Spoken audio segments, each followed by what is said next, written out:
Hello, in this video we will discuss about the smoking. Basically, aspect of pathophysiology we will discuss here.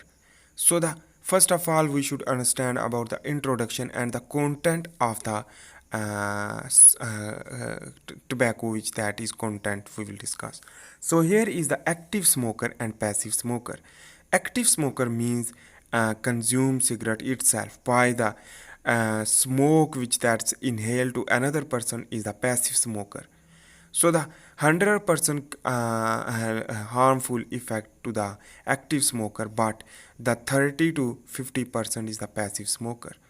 So the 70% is the confirmed carcinogenic compounds are present, 70% out of 7,351 type of compound. So let's begin to understand the basic compounds and their effect. So the first of all we will discuss about the nicotine. Nicotine itself is not a lethal, but increase the dose can be lethal. So the increase heartbeat, blood pressure and blood glucose, that is the positive effect, which that is the 919 microgram nicotine consumption in each cigarette. So the lethal dose can be 1000 milligrams. So it means it is more or less, but the consumption with the chain smoker is lethal. So the N-nitrosamine is the basically another compound which that is the carcinogen, and this it is able to cause the cancer, and it is specific. So NMK is 0.3 microgram while the NNN is a 15 microgram. So acetaldehyde is basically is the another carcinogenic compound which that is the human carcinogenic, and 680 to 1571 microgram is the content, and skin, eyes and respiratory tract irritation due to this acetaldehyde. Acetaldehyde is basically the type of sugar. So in the other hand, that is the less content, so it is and not too much harmful. So benzene is also present, 56 to 272 microgram in each consumption of the cigarette, and it decrease the red blood cell and carcinogenic and damage bone marrow and reproductive damage. It means the reproductive damage and the ability of the reproduction will be decreased due to the uh, uh, so that is. So aromatic amines is also present. The amine group is attached with the aromatic ring of the carbon, which that is 2 amino naphthalene is the example, while the carcinogenic and bladder cancer is the major cause, and 0.04 microgram is the each cigarette. So on the other hand, the basically the butadiene is the another compound which that is the 36 to 191 microgram, and that is the teratogen which lead to cause the disability in the next generation and carcinogenic and eye, skin and upper respiratory tract irritation. On the other hand, the pregnant female is affected by this butadiene, and acrolein is the another is that is the 69 to 306 microgram carcinogen, and that is the mutagen of DNA and damage the DNA and heart disease. On the other hand, the last one is the polyaromatics. Basically it is the polyaromatics. Poly mean many aromatic groups, so that is the up to 0.14 to 14 microgram is per cigarette and affect the reproductive capability. So it means that effect to the reproduction and the erectile dysfunction is continuously consumption of this material. So anyhow, that was the one cigarette content, but important thing is that it is a lot of the cigarette is a chain smoker can affect by the high lethal dose due to the increase of this dose, while this dose is not a problem. So here is the lungs which contain a trachea and tracheoles which that is ultimately go into the alveoli, and this alveolar sac contain here. I am drawing the alveolar sac. When inhalation, the smoke will go into the air sac. So the alveolar sac is the basically is here, which that is I am drawing here to comparison the healthy air sac and the cigarette smoker exposure. Basically is the non-smoker and smoker. So here is the alveolar epithelial type 1 cell and alveolar epithelial type 2 cell. Alveolar epithelial type 2 cell will produce the surfactant. We will discuss also the surfactant. So the surfactant is used for the respiration and the complete exhalation and inhalation.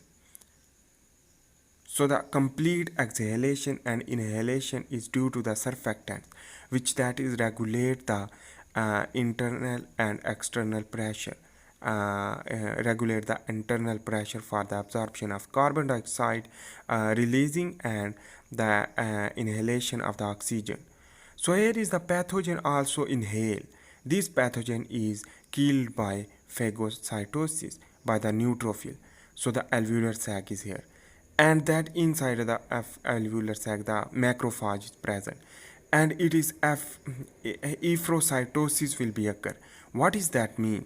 After the endocytosis of the neutrophil, the erythrocytosis will be occur. It means the neutrophil is engulfed by the macrophage, and the neutrophil is engulfed by the macrophage is the erythrocytosis by a alveolar phagocytes. So is pivotal in maintenance of lung homeostasis and decrease the erythrocytosis by result in chronic lung inflammation.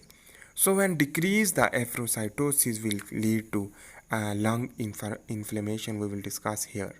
So that was the normal physiological aspect, while here the oxygen will be absorbed into the blood circulatory system, while the carbon dioxide is absorbed into the air sac, and this is the extracellular matrix. It is known as the ECM, while here is the surfactant. Surfactant is wrapping around the epithelial cell. So this surfactant is very important for breathing mechanism. So I hope you make sense. Here we will discuss about the cigarette smoker, which that is the physiological aspect we will discuss here. So here is the blood vessel, which that is contain a hemoglobin. This hemoglobin is in form of red blood cell. So the red blood cell contain a iron containing hemoglobin chain. This contain a four side, which that is attached the oxygen is four a molecule of oxygen will be attached with the hemoglobin, one molecule. So here is the interstitium and here is the extracellular matrix. So basically here we will discuss about when we will smoke. So the carbon monoxide will be enter into the air sac, and tar collectively we all content is known as the tar we are denoted, and reactive oxygen species is also enter.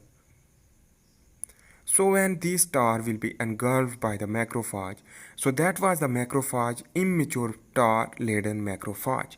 So during the immature stage of the macrophage, the tar laden and the tar will be engulfed by it, and the pathogen microbes during the respiration will not phagocytose due to the immature tar laden macrophage will dysfunction of the macrophage, and that's phagocytosis of the microbe will be decrease, and the intracellular iron will be increased. And why, we will discuss also due to the increase of the ferritin. Why ferritin is increased due to the inflammation, and reactive oxygen species and ferrous iron will be increased. Inflammation response gives the cytokines from the macrophage, which that is the interleukin 8 and MMP12 enzyme, and cystatin C is the decrease, while the MMP12 enzyme will be increased. This enzyme will be increased to this lead to damage the surfactant. This surfactant will be damaged. After the damaging of the surfactant will be engulfed by the macrophage. And that is why the dysfunction of the macrophage due to the foamy formation. So the degradation of the extracellular matrix also due to the MMP12 enzyme. So on the other hand, the interleukin 8 will recruit the neutrophil more inside of the air sac by the chemotactic movement of this neutrophil, and this chemotactic movement lead to pathogen will be engulfed by this, and the pathogen will be engulfed by, but important thing is that the neutrophil will be apoptosis, but the apoptotic content will be release the cytokines. This apoptotic in the lung is the content will be increase the cytokines, and endocytosis signal will be increased. But important thing is that the macrophage is laden with the tar laden content. Immature macrophage will be decrease the apoptosis due to the macrophage is not engulfing the neutrophil while it is engulfing the another content.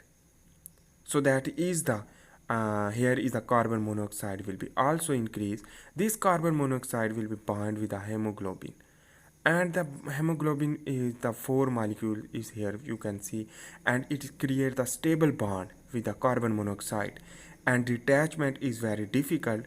So the decrease of the oxygen and increase the carbon dioxide and monoxide, carbon monoxide will be increased. So that is the structure of that. So the here we will discuss about the reactive oxygen species and ferritin. So first of all we will discuss about ferritin increase. Why?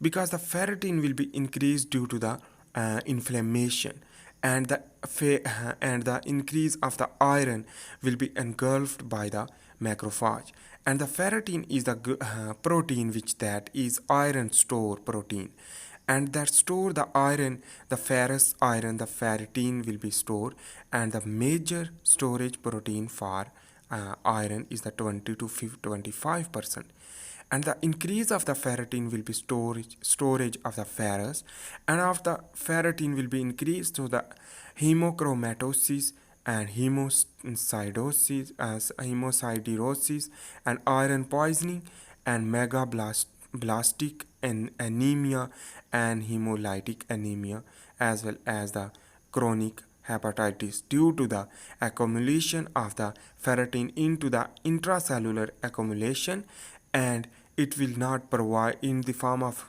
ferrous, and basically this iron content will not move into the red blood cell, and that's why the iron content will be decreased, so the hemoglobin content is also decreased, which lead to hemochromatosis and anemia, hemosiderosis, etc. So here is the tissue. This is we are understanding the reactive oxygen species. So the here is the intracellular environment and extracellular environment. So the intracellular environment is the basically inside of the cell, while here is the extracellular environment. When we will smoke, the inflammation will be increased, so it means the inflammation lead to increase the ferritin and and absorb the transitional ferric metal. Basically it's contain 3 positive or copper 3 positive ion, that is the transitional matter, which that is convert into the ferric from ferrous. So that is important things that are ferric into the ferrous.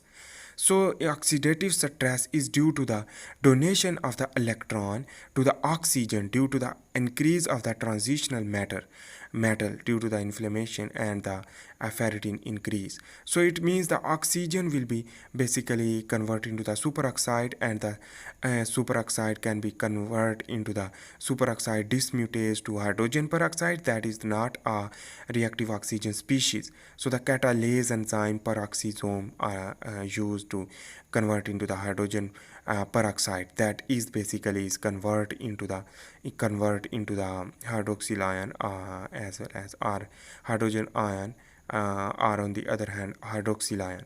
But here is you can see the Fenton reaction. This Fenton reaction in the picture, that is basically the Fenton reaction is the hydrogen peroxide when will be dissociate, and this dissociation of the hydrogen peroxide will be converted into the two molecule of hydroxyl ion. This two ion hydroxyl ion is known as a Fenton chemistry, but the ferric will be converted into the ferrous, that is the transitional metal, so it will be converted into the ferric into the ferrous. So the basically the when ferrous conversion, so the electron donation to the hydroxyl ion, while the simple is mechanism is the hydroxyl ion and hydroxyl ion a negative charge, but the reactive oxygen species mean the free radical are present due to the donation of the iron. Iron will donate the hydroxyl ion to become a free radical, and this free radical is basically damage the all cell content. For example, we will discuss. But on the other hand, this free radical will be inhibited by the oxidant due to the excess amount of the electron are present in the oxidant. For example, the vitamin, beta carotene, urate, and tocopherol alpha. These provide the electron to again basically accept or provide the electron to again become a free reactive oxygen species to the normal oxygen species. While on the other hand, here is the normal cell, which that is due to the reactive oxygen species, free electron are present, which that is reactive oxygen species will donate to the normal cell. The lipid peroxidation will be occur, and DNA damage due to the free electron will be provided in the DNA, and charge will be damaged, and the protein crossing linkage will be occur. So that's a whole cell will be damaged due to the lipid peroxidation of the plasma membrane. So this DNA damage will lead to proliferation by increase of the CDK and cyclin uncontrolled due to the DNA damage. So it is not controlled due to the tumor suppressor gene inactivate. So the tumor suppressor gene inactivate. So that it means the apoptosis will be decreased, so the cell proliferation to cause cancer, and that is why the basically is the tumor suppressor gene will be when active, it means the apoptosis will begin. So thanks for watching.